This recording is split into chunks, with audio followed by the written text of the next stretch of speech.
is it relevant in the funds field, and does it matter, I suppose? I mean, Jim, Green Investment Bank obviously is going to be domiciled, you know, in the UK. It's not ever going to go outside the UK. Do you have any sort of views? Is it horses for courses, or what should we be doing on this thing? Well, I think it's a very simple story with Green Investment Bank funds. That's totally onshore. That was always the agreement that would all be entirely in the UK. English limited partnerships, Scottish carry vehicle, huge kind of structure. When we come to bring other institutional investors in that fund, then we probably will need to offer a parallel fund structure, which is domiciled in a jurisdiction that a lot of international LPs will be more familiar with. We haven't actually got to the point of making a final decision on which jurisdiction that is, but as you can imagine, the sort of jurisdiction is pretty high up the list in terms of most international LPs' requirements. But there's no reason for those two not to coexist in that parallel fund structure, very straightforwardly, investment to parallel to investments. So for us, we're very comfortable working with both onshore and offshore capital. Thanks. You anything to add to that, Barney? I think, particularly in this part of the economic cycle, there's a lot of pressure on tax, and governments are looking at where they can increase their tax rate, and that will always be the case. I think as the cycle improves, the focus moves a little bit. And so, yes, there is pressure now. There is still, as I mentioned, the tax structure is actually there for a reason, and it's to generate the returns to investors that they need to be able to invest. Otherwise, they will invest in different ways. And this asset class in particular needs to be able to get as much back to investors as it can, so that it can continue to raise money. So offshore structuring does have a place. It won't always be relevant, but it does have a place. Can we have a comment from our former minister? Yeah, I mean, government policy on this, maybe it's inappropriate to ask you to comment on that, but are we currently seeing something, you know, with the, okay, it's not with funds in particular, but with the sort of Starbucks, Google, tobacco, I mean, is that the product of an economic downturn? And is it something that governments are just trying to find low-hanging fruit and capture tax from people at the moment? It's a global issue because of the global economic crisis, which always confronts the ground. Exactly as you said, at this stage of the economic cycle, it's receiving a huge focus. I think that what also needs to be discussed and focused upon is the international competition between nations over taxation policy. It's very important for the UK that it is an attractive place for investors to invest, people to build companies, and we need to ensure that the UK taxation system is as simple as it can be and as competitive as it can be, consistent with the shape of the UK economy that we need to encourage for the UK to be competitive in the future. And there's no doubt that the UK's growth depends upon attracting high growth, high knowledge intensive businesses because of the very nature of our country. And I think that how you achieve that is going to be an area of debate, discussions. Interestingly, the article on the FT yesterday about the tax system, I think that people are going to really focus on. But when you look at investments in different asset classes, there's clearly competition for different asset classes. And therefore, we need to recognise that if there's a market failure, that investors are not investing in an asset class, like, as we've heard this morning, they're not investing in early stage technology companies, that is a real strategic problem for a country like the UK. And so the government has to then look at that and say, what can be done to improve the attractiveness of that asset class to investors? Because it is not tenable for a country to just accept that it is investing in a science and innovation base, but through taxpayer-funded public spending, and that innovation in science is not coming through to jobs and growth. That's where we are. We really need to fix that. Thanks. question here. Simon Daniel from Wixo. Do you think the UK market's been distorted in terms of funding available for startups and early stage companies by FIT, in the sense that investors see FIT as when it was around, as a sort of strong incentive and would invest in things which benefit from it? Like in the States, people invested in Bloom and companies which benefited from SGIP in those schemes, and maybe pick those assets instead of other emerging technologies. Do you think there's been a distortion in a bad way for companies which don't have access or benefit from PV-related technology? I think... I'd like to say who that question's coming from. This is a man with... Do you want to explain who you are, Simon? What your technology is? We're in distributed storage and storage for various technologies, and DC, powering all things DC from off-grid and off big sources. But I don't know, it's just a hypothesis. We see it raised by some investors to say this payback's longer than PV. There's like 9 years or 10 years. Maybe if I make a sort of a general point rather than a specific one, but to answer your question, and then I'd be interested in investors' views. I think that one of the real difficulties in this market, in the Cleantech market, is that the government is often the customer, or the government controls the market, or the government regulates the market, and in some cases, all of the above.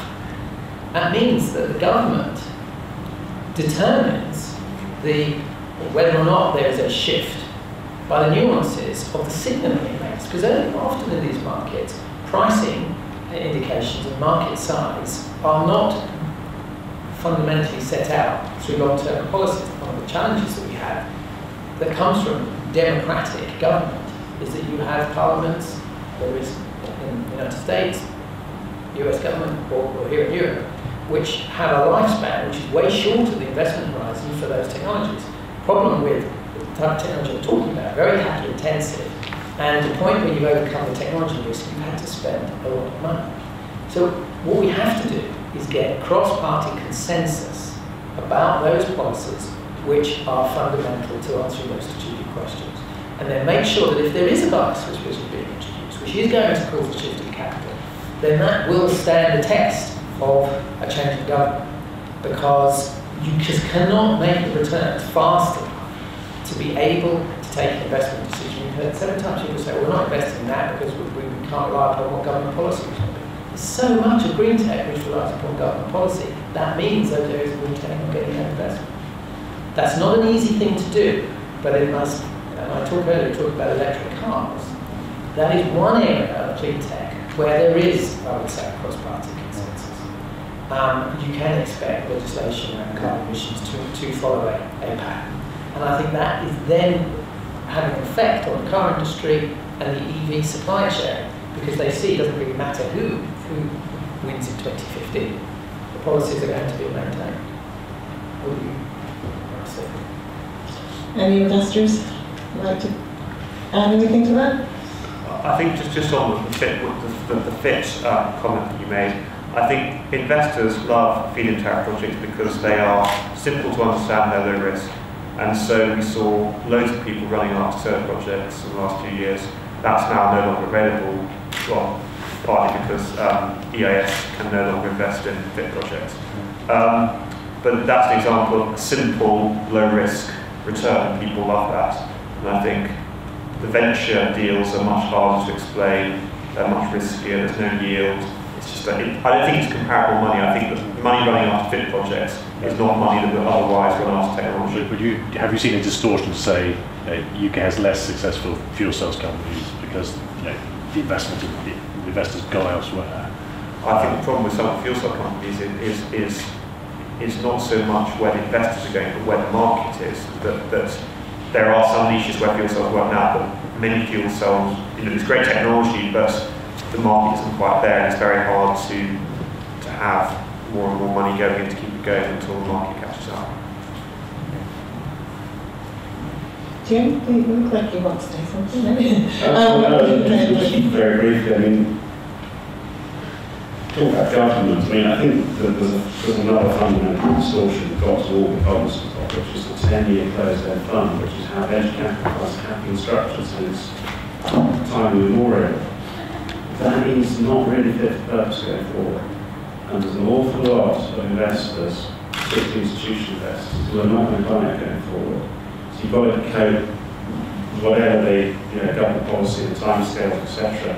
You've also got to be very cognizant of that. And that's the other big issue this industry needs to face up to, what structures you actually then use to attract that early stage money and investor. What do you think is the right answer to that? I think you really put something very important. Is there an emergent consensus about what is the answer to closed-end general fund? No. Simple answer. You're seeing some family offices playing in the space. You're seeing corporate balance sheet money being put into that, but that also works on cycles. Times of feast, corporate balance sheet money gets popped into venture funds, and in time of famine it all gets sold off and the team get kicked out. That's how the cycle in the corporate world works. VCT and EIS funding is being dragged back towards early stage investing because, as Francis said, HMRC of government policy has clamped down on a lot of the asset finance that was going on.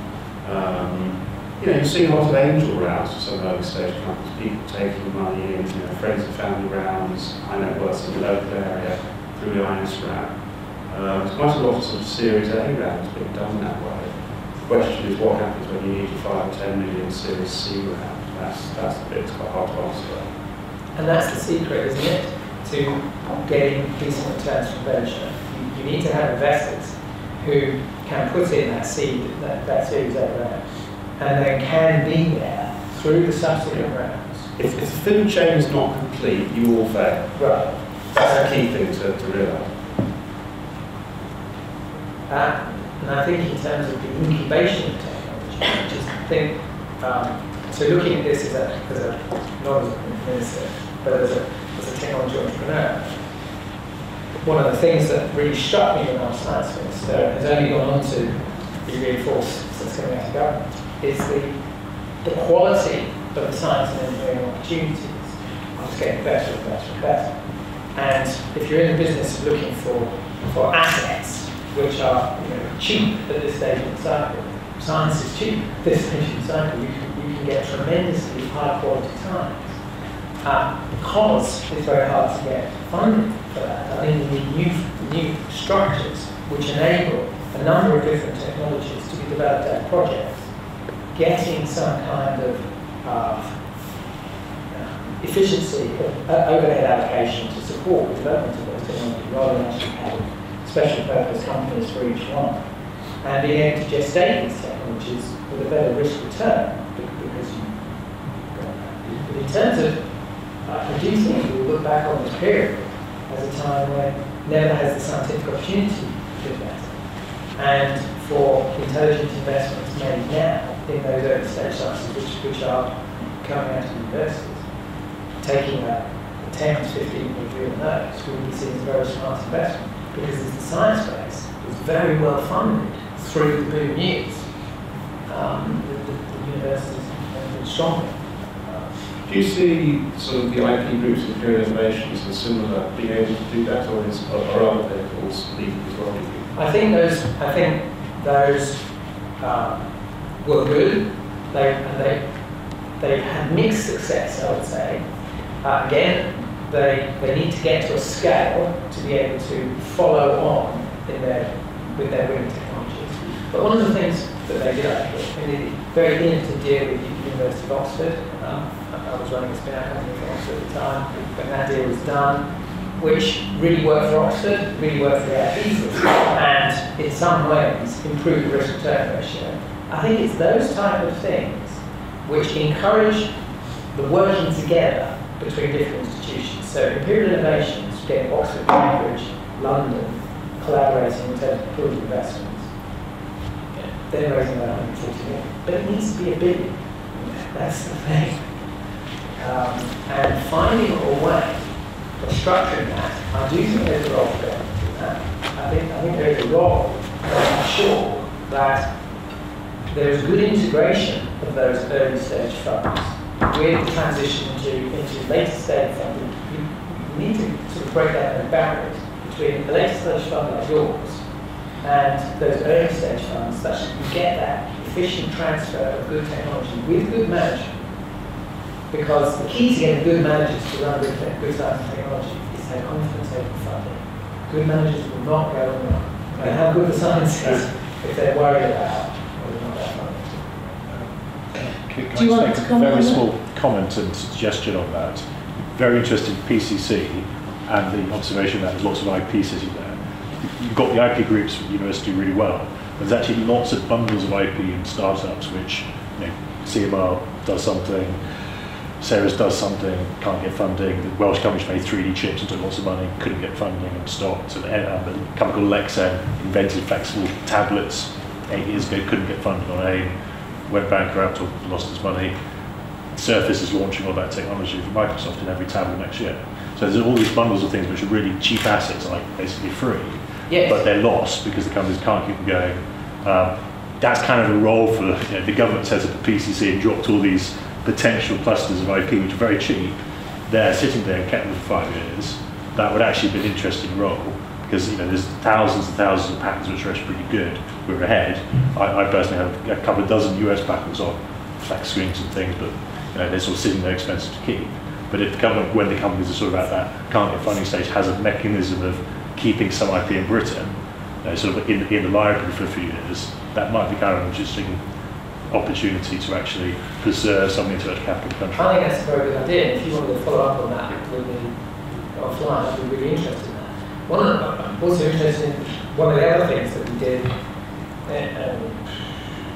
which has then been implemented by the coalition, was the patent box to actually link manufacture and development in the UK with a fund like, you know, like Jim's fund behind the patent box, looking at all the sort of AIM sort of, you know, value of AIM companies, picking that up because you know, IV does it in the States. You know, we should do it. It's very cheap, but actually that's how we can return money to SBLC. I think that's a really good idea.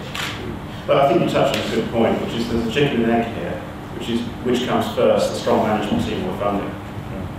The idea, innovation.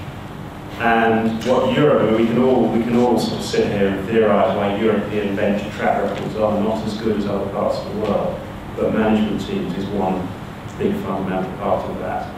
Depth of capital markets is another, but you know, management teams, you know, if you're sitting in Silicon Valley, you've got Californian entrepreneurs who I have to say, I completely disagree with you. If you go to Silicon Valley, and I have, a lot of the people there are actually British.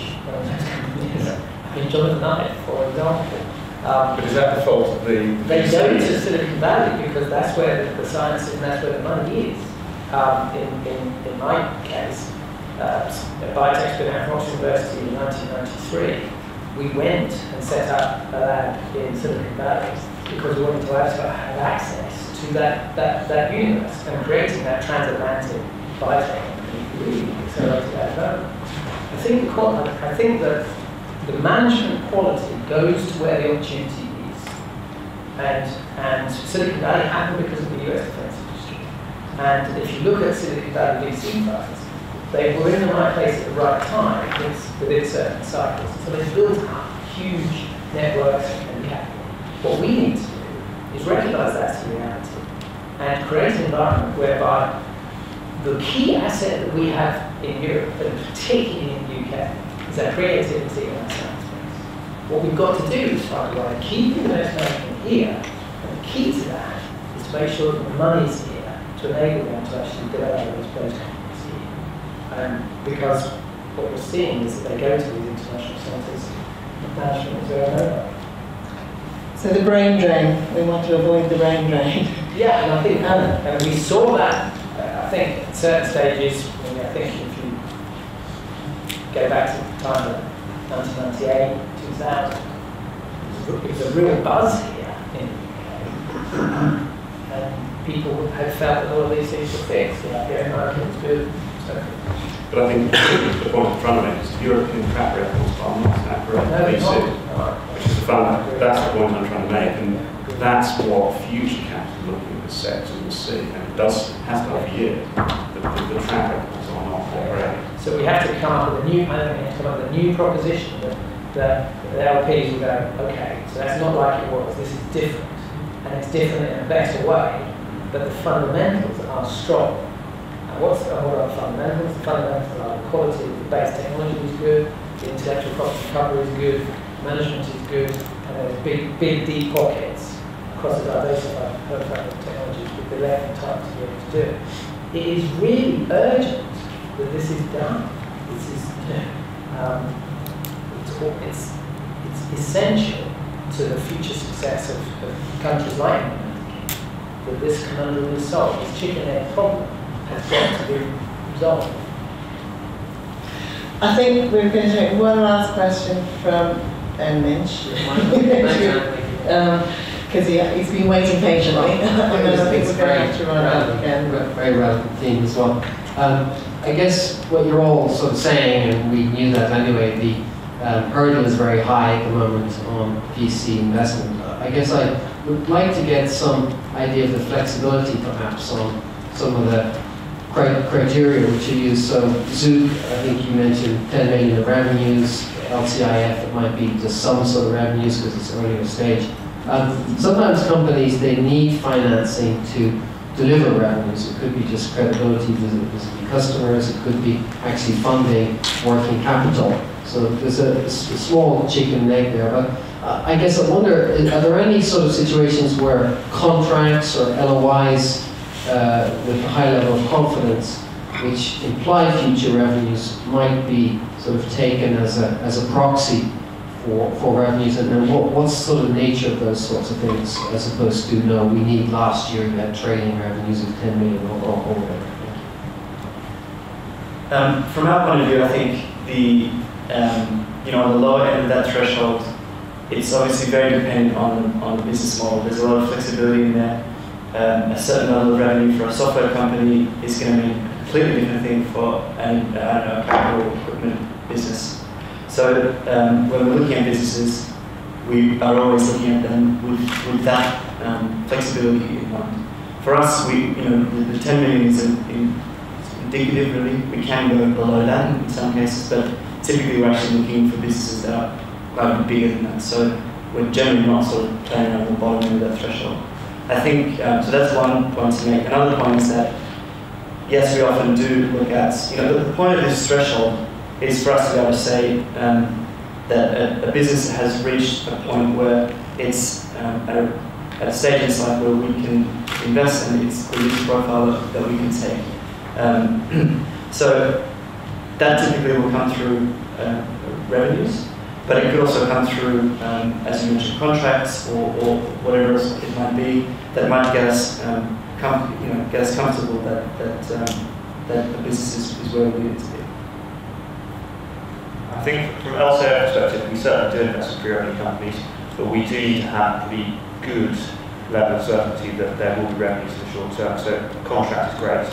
And thinking about some of the companies that we've invested in, Syrinix, which is a pipe leakage sensing company, had a contract with Thames Water, and it hadn't sold anything, but that was enough for us to know, alongside some help from a specialist technology consultant in the water sector, this is good and this is market leading and it will get sales.